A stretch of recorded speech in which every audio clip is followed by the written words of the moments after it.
Mainit-init na chismis, kakilig, Bel Mariano, pinangalandagang nabulol dahil katabi si Donnie Pangilinan?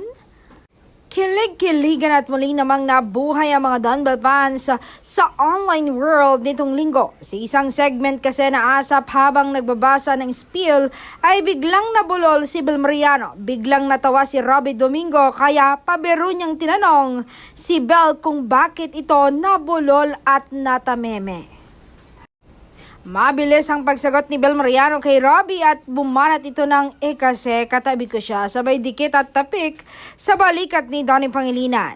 Nagngitian pa ang dalawa at nagtinginan ng malagkit. Siyempre sobrang kilig ang dulot nito sa Don Bell fans. Agad ngang nagtrending ang nasabing reel sa social media at obvious na na-miss ng mga fanay ang harutan ni Bel at Donnie.